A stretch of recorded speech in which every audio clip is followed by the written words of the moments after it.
Back on Cavuto, Coast to Coast. Earlier in the show, we were talking to our friend Foster Friess about how Donald Trump is expected to lag behind Hillary Clinton in terms of raising money. And he might have to throw his own cash in, how much would it cost, all that kind of thing, and how much free media he gets. But should Republicans be worried? Eboni Williams and Noelle Nikpour are both with us right now. I guess I should start, Noelle, with you on the Trump fundraising. I think Foster made this point. I guess it's a good one, is that, you know, he may not need to raise as much as the common candidate would, because he still is getting all this free media. I know that was the story of the primaries. Is it still the story? Well, he is getting a lot of, earned media, but I've got to tell you, I talked to a couple of folks actually this morning that I know that are doing some fundraisers for him, pretty big ticket fundraisers.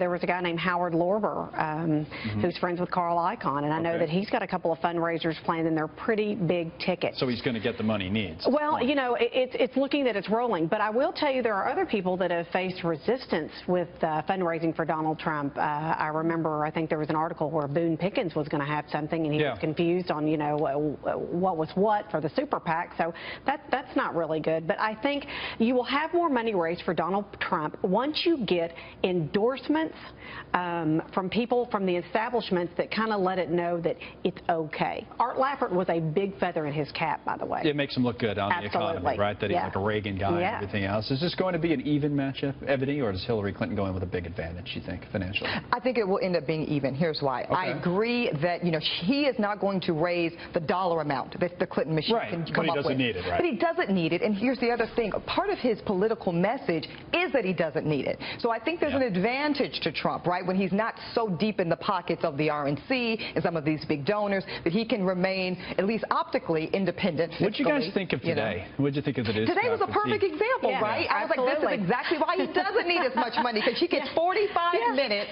on national television talking about his agenda and acting like a complete and total boss. We in the media gave him all that time to bash us in the media. It's really the press conference, and he wins. So that's what I was trying to say. Karina was on, we were all on earlier, and my point was that, if you just look at it from the outside and try to make yourself, I hate not the term normal person, but a non-media person, and you look at how people, this has got to be a winning day for Donald Trump to get up there and do this, right? Running for president. Absolutely. And who knew that we would have this scenario? I know that the Clinton camp didn't know, and I think that when they thought later on that it was going to be a scenario where you had Trump and Clinton, I think they laughed it off. But not so much, because I think he's actually going to bring a new sector of voter to the Republican Party that we haven't seen before. Okay, to the Clinton camp, since you gave us that transition, how worried are they about California? Nobody thinks that Bernie Sanders is going to be the nominee of the party, but a lot of people seem to think he has a chance to win that state, and you don't look great if you're Hillary Clinton, and the day you clinch your nomination is the day you lose California. No, that looks a hot mess, and it also doesn't look good when you have to cancel New Jersey appearances and whatnot. You're now chipping away at your own agenda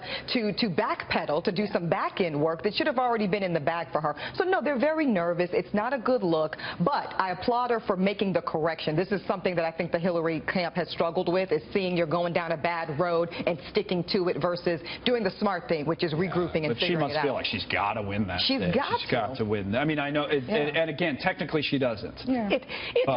It's embarrassing, the fact that Bernie Sanders has done so well, because she had this problem in 2008 against Obama. So, it's clear that the public is almost like, kind of gritting their teeth and going, all right, here's Hillary. Right. But they're not that thrilled. Well, here's the kind of, It should have been a coronation for her. True. Right. So the Bernie timing Sanders, of this and it's not. becomes interesting to me, because we have this Trump, he spent the last couple of weeks kind of shoring up everything, and to your point, maybe he's going to be raising money more traditionally, and you've told us that he's Mickey's Minroads there, so that's interesting information. Hillary Clinton will have a time, presumably, where she's able to do the same thing, right, over the summer. So does she get the same bounce and all that, and does, in other words, we're probably going a little, that's what we do, we're going too far now, aren't we, to one side? Or? Well, yeah, I mean, it's not over for Hillary Clinton, certainly. Anybody that thinks that's not paying attention. But this is not a kind of glory lap, if you will. The candidates, I think, like to feel when they are clinching their nomination. That should be a feel-good moment. And it's not as much for her because of the dynamics going on in the party. That's true. You prevent the bounce, right, if you lose California. In some ways, you don't get that bounce of the clinch. No, and if you think about it, both Trump and Clinton have had to fight and scrape their way to the top of this. It's not been an easy cakewalk. No, it was supposed to be for her. Thank you to both of you. We appreciate it. Noelle and Eboni, thank you very much.